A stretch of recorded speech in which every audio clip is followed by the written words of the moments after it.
To say that FNAF has been my dream chapter since I started playing this game back in 2019 is a bit of an understatement.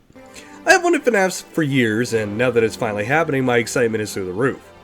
However, there's also that lingering fear of this chapter being bad due to unfortunate situations just outside of the chapter's control. That being the abundance of bugs that release every chapter mid-patch, and the community being the toxic waste dump that it is. I'm going to express my thoughts and feelings on why I'm worried about the FNAF chapter. Behavior has released chapters in the past where the bugs and glitches were so bad that the game was almost unplayable because of it. From weird invisible walls blocking a loop in RPD, or killers literally turning invisible after using their power, my hopes for this being a bug-free chapter are pretty low. While other smaller things are a killer being released with a bad power, or a killer being released in the buggiest state possible, it still doesn't change the fact that FNAF could have a very, very rough start depending on the bugs the chapter is going to get. DBD, like many other games, has a toxic community. But this community is on a whole nother level when it comes to ridiculousness, ranging from doxing another YouTuber because they express their frustration with people putting the new chapter in their thumbnails, to the almost unlimited toxic streamer content you see on YouTube. FNAF has had its fair share of controversy, namely the time Scott privately donated to Republican parties, and people doxed and sent him death threats while his wife was pregnant with his child at the time.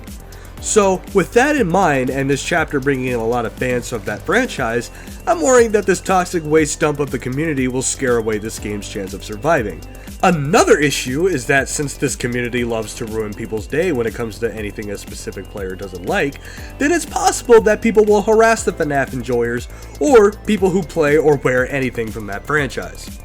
Now, I was originally gonna put just content creators, but they don't shit on this game as much as MaybeKizu does. She is by far the best example of negative for the sake of it.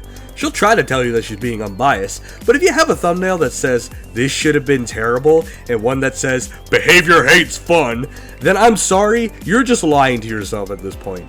Yes, I will give credit where credit is due. She doesn't just have negative content. In fact, she has some positive ones too. But the negative overshadows the positive, that if you were to make a video on the FNAF chapter, which I know you will, you aren't going to have a lot of people backing up your points if one day you made a thumbnail like this. In the end, no matter how worried I am, it'll all be worth it in the end when it eventually does come out, because my excitement overshadows the worry I feel for this chapter. Well, that's going to be it for this one, guys. I hope you enjoyed it. If you want more content like this, be sure to hit the like button down below. And hey, if you're new here, be sure to hit the subscribe button as well. Stay awesome, guys.